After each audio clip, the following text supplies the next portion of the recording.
Welcome back. Brought to you by our friends at Howard Bank, a relentless commitment to be the best at everything they do. Branches now everywhere in Baltimore. You can, of course, learn more at Howard Bank. Also, brought to you by our friends at Royal Farms. Real fresh, real fast, a tasty coffee, the best fried chicken in the land. Make sure you're using the ROFO app to get yourself some points. Maybe get those Western fries and the fried chicken free of charge. I'll tell you what, I'm going to be picking up some fried chicken on Saturday and Sunday this weekend. I'm going to be sitting around watching basketball on the weekend. I got some obligations. I got my Be More Humane event on Saturday night. And this guy is, I've called you a hoopologist, Dave Preston. I know you're the TOP sports guy, and I see you at hockey games and basketball games, and you do Wizards and Nationals and Redskins and all that. But this is your baby, right? Like this March Madness thing, this is your Christmas, right? Yes, it is Christmas, New Year. I think the primary election night all rolled into one, and it's one of those weeks that the last couple of years, Nestor, the different conferences have had their tournaments in Washington, so it's really been the whole month because this year we had the Atlantic 10. Last year it was the Big 10. The year before it was the ACC. That whole week, it's just constant hoops, 13 or 14 games put in a 5-day span. So definitely going to enjoy some time off in April, but definitely enjoying the time that we've got right now. All right, you can find Dave at Dav Presto on Twitter. He's at WTOP in Washington and WTOP.com. Also has a lengthy blog at Preston's Perspective, not to be confused with the other Preston in Baltimore who has no perspective. That's just my cheap shot at Mike. So, but for you, Dave, with the basketball side of this thing, the local angle here is all UMBC. Now, you're down in D.C. where you just had an A-10 tournament. Obviously, Virginia has local boundaries for you. But UMBC, first off, the kid hits the shot, Lyles, on Saturday. Unbelievable. They went up in Vermont where they've never won. We're going to have a little Sunday night party. Coach Odom's been on the program this week. But then there's the 16's never beaten a 1. They have a special kid that could have played D1 ball anywhere. And they're going to go down to Charlotte, and as I said to the coach, they're going to have the fans at their back if they can stay in a game like this. This is fun locally for me because I saw them play against Maryland and have a lead at halftime. I saw them hang in with Arizona earlier in the year. So I do have a feeling that at 11 o'clock on Friday night, maybe the game's in the balance, and wouldn't that be a lot of fun here locally? Oh, it would, and I think, Nestor, one of the things that I'm not a fan of with the first 4, the games that they have Tuesday and Wednesday, is that you've got 16 seeds playing 16 seeds. Part of the joy of, I guess, of being a 16 or a 15 at the bottom of the bracket is that you do get to share the court for 40 minutes with the Dukes, with the Kentuckys, with the Villanovas, and this year with the Virginias, not so Tuesday and Wednesday at the first 4. I'm just happy the NCAA is no longer calling the round of 64 the second round because we all know it's really the first round. So semantics aside, I've actually UMBC's been on my radar since the 1990s. I covered Southern New Hampshire University. It was then New Hampshire College, and the coach... That's my wife's alma mater, by the way, and also Bino Ransom's alma mater, too. Yes, exactly. I actually covered Bino when he was a player way back when. I'm dating myself. By the way, I'm dating myself. I coached Bino when he was 11 years old, so how about that? Okay, all right, you win. No, I'm just saying, man, Bino's like Kevin Bacon, dude. Everybody's touched Right. Bino, I guess, right? Well, and Tom Sullivan, who was UMBC's coach back in the 90s, because he was PJ Carlissimo, absolutely. Seton Hall. He was at New Hampshire College, Southern New Hampshire University, so I knew him way back when. And for whatever reason, they could never get over the hump. So it's nice to see UMBC, albeit 20 years later, get into the tournament. And what a fantastic finish, too. On the road at Vermont, last-second shot. That's why we enjoy March, because there's heartbreak, but there are also possibilities. And there's no reason to – the way that Virginia plays, they're not run and gun. It's almost as though they have that go-kart governor that doesn't let them go over 25 miles an hour on the track.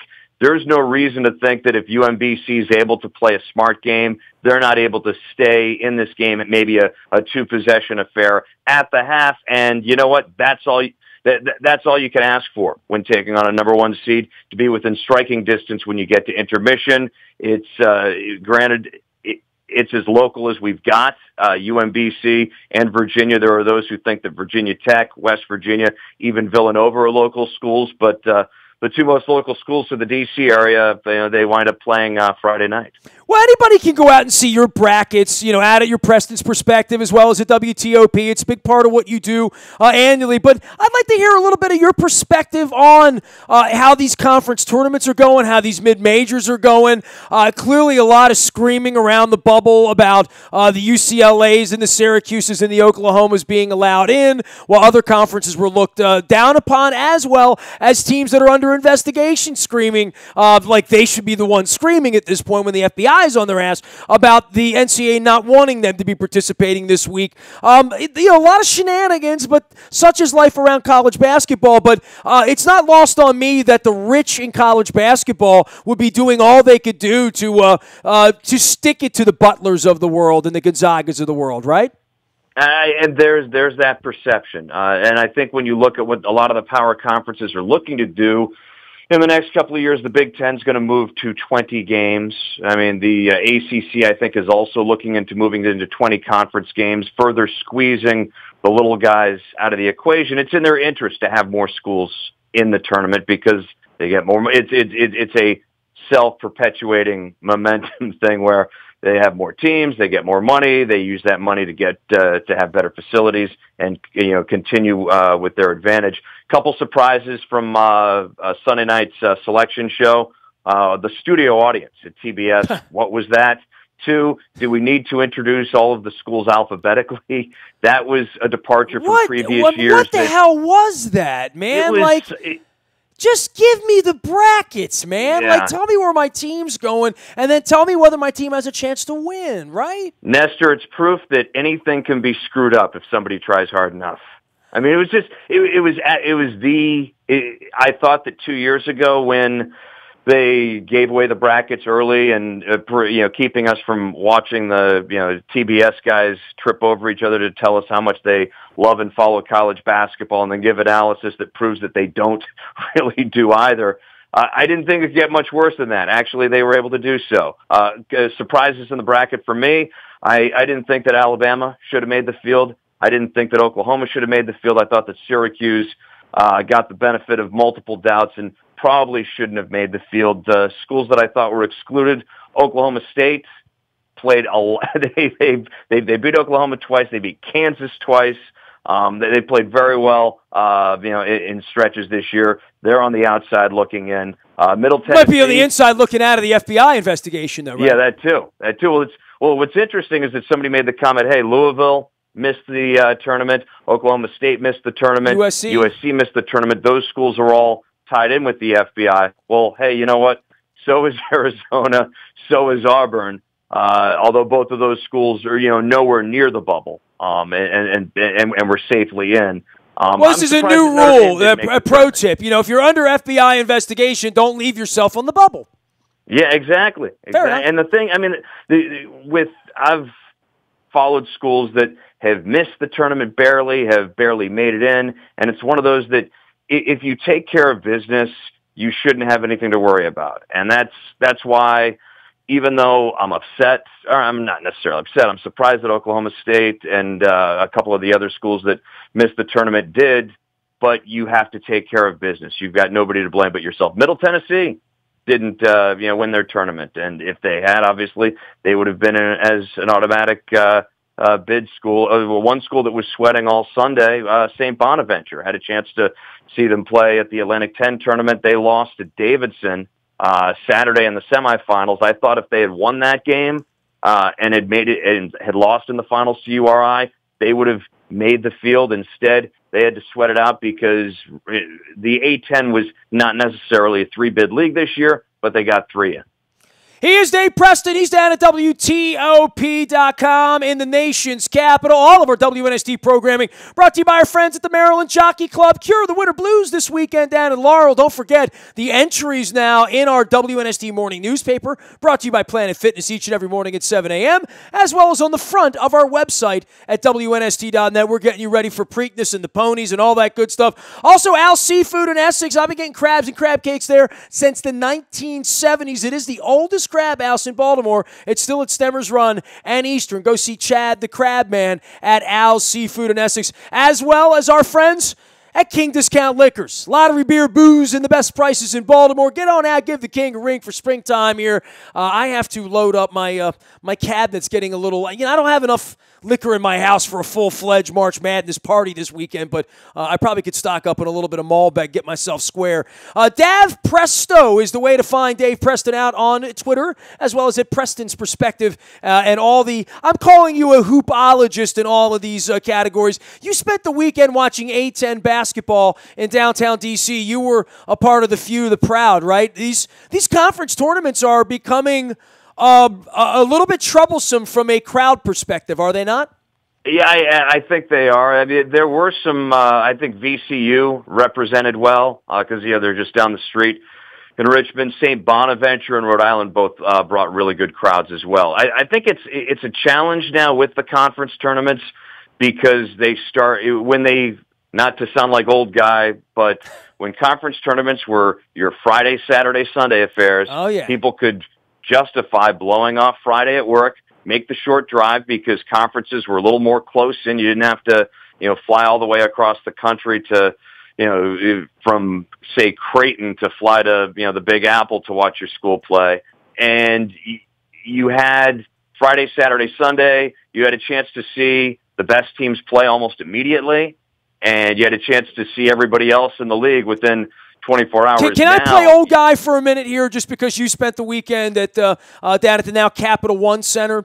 I had a friend of mine who was very connected, who still appears sometimes on my air, Steve Cerrone, who was connected, was a scout back in that era, and ran Captain Harvey's in Dundalk for many, many years. He's still my lifer friend. Was connected to the Carolina program, and in 1987, wound up getting a couple tickets, believe it or not through Carolina, but through Wake Forest when Muggsy was there. That's how everybody got tickets to the tournament, because Wake Forest, their booster clubs, never got anything done, so UNC and Duke fans would join the Wake Forest Booster Club just to get tickets to the ACC tournament. Okay, well, maybe that was Steve's game. Maybe he'll tell me about that. Maybe I'll get him on this week to talk about it. But the two of us went down to those 3 days.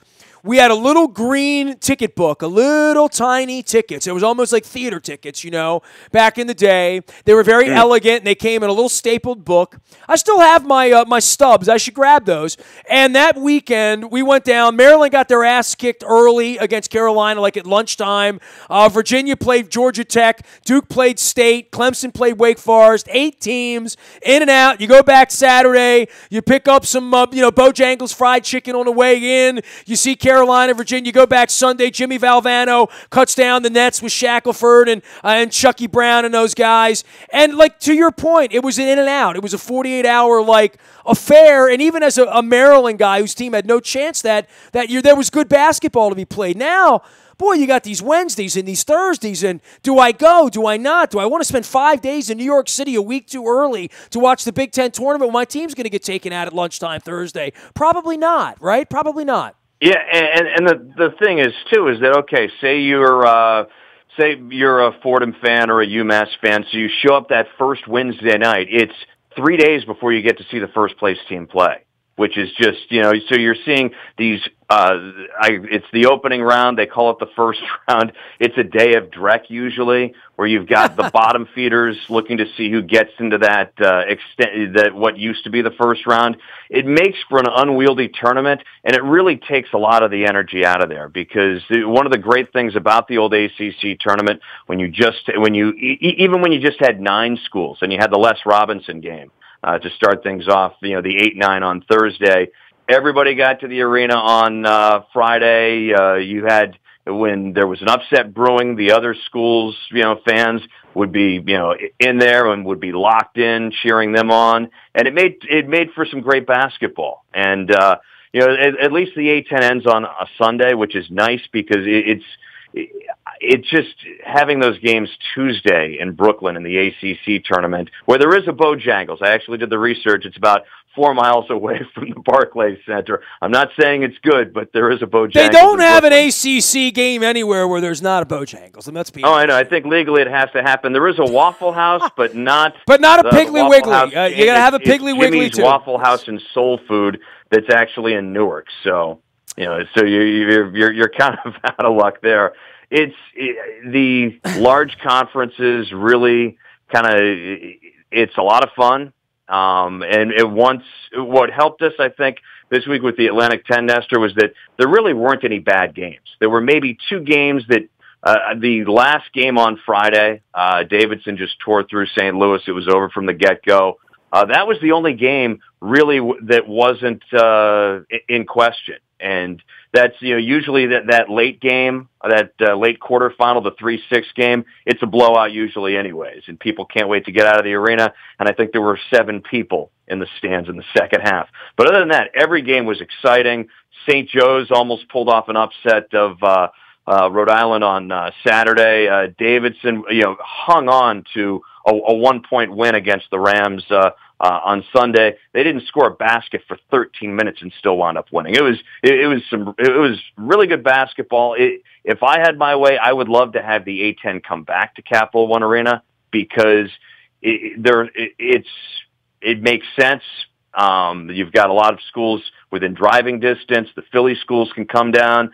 The Virginia schools can easily make it up, and Davidson's not too far. You can have a long drive and get up here, as opposed to being the understudy in Brooklyn, where you know that you're always going to be second place to the Big East, which is at MSG. I wish they had the A-10 tournament year in and year out, or at least every so often in Washington. That won't be the case for a while, though. Dave Preston joining us here. Dav Presto out on Twitter. They take the E and the N away on Twitter for him because there's too many Dave Prestons in the world. There are several Nestor Aparicios. I've brought this up. So, if there's several Nestor Aparicios, I can only imagine how many David Prestons there are just in the UK alone. Your brackets are up. Your brackets are out. And this is a fascinating tournament because I haven't heard anyone sort of jump on the case of any of these teams. As a matter of fact, I've heard more begging and pleading for 2 and 3 seeds than I have for any of these 1 seeds, quite frankly. It's been one of those years. We had a stretch, Nestor, where it seemed like every week there was a new number 1. A lot of volatility atop the rankings. Virginia kind of settled in, and they haven't lost. They've grinded out offense and just suffocating defense. They were able to ride their way to an ACC championship. Yeah, well, phooey on them. They haven't seen the likes of Jairus Lyles. Let me tell you what, on Friday night, they're going to feel the dogs barking and howling on them in Charlotte. How's that? I think so. Well, the thing is, too, is that, not with today's unbalanced schedules because there are so many teams in these leagues, you don't go home and home with everybody. They only played North Carolina once. They only played Duke once. Granted, they beat Duke at Duke for the first time since 1995, the Pete Gaudet year, because... God, that's goofy. The Virginia and Duke only play once a year, huh? Yeah, this year they did. That's goofy. Because it's one of those rotational things where you play your rival twice, and then they rotated through... with 20 games in the conference schedules, you'll have more home and homes, but it's a casualty of a 14-team league, which I thought 12 was kind of the max for football and for basketball, because at least with a 12-team league, you're playing most everybody within a year or two. Now in football, you'll go 6 or 7 years without playing somebody in the other division, and hoops, you're playing maybe 4 or 5 teams twice, which really isn't representative of playing a conference schedule. The whole point in having a conference is that you could do home and homes with everybody. You get to see everybody in the league. Being that, I think you look at the schools that everybody is kind of hot on. Everybody loves Duke. Everybody loves UNC. They're both number 2 seeds. They're both very dangerous. I think what is going to be an interesting storyline the first week of the tournament, how do the Big Ten teams fare? They had last week off. Will that be helpful? Will it be rust or rest? Well, there's only 4 of them. They don't have 9 chances. They only have 4 chances. Yeah. And the thing is, you look at how the Big Ten bubble played out.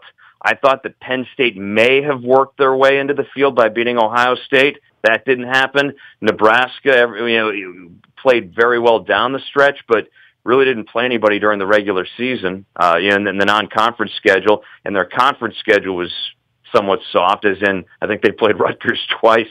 I think the Big Ten maybe could have benefited by playing their tournament this past weekend.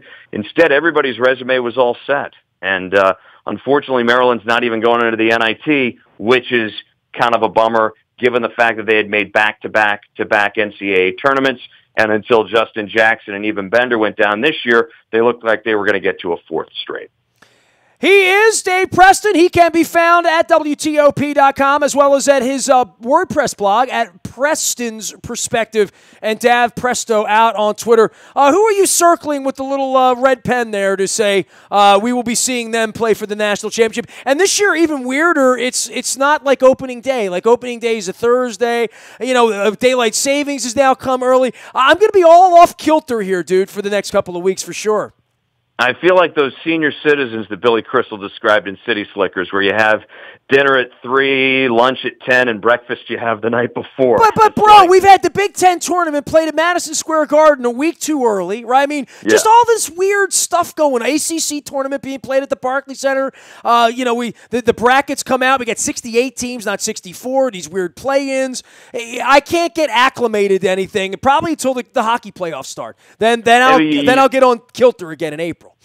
What's amazing is that no matter whatever goes down with the conference expansion, all the FBI shenanigans, teams holding tournaments in the wrong place at the wrong time, the playing games at Dayton, which is such a non-destination destination if anyone's ever flown in there, they still can't ruin this game. They still can't, even with the Charles Barkley and Kenny Smith talking out of their shoes about something that they're going to get wrong, the alphabetical introduction of the at-large schools, they still can't ruin what's going to be some great basketball over the next 3 weeks. I think Virginia finally punches its ticket to the Final Four. Haven't been there since 1984. Everybody thinks that was the Ralph Sampson team. No, that was the Rick Carlisle team that got there as I think a 7 seed.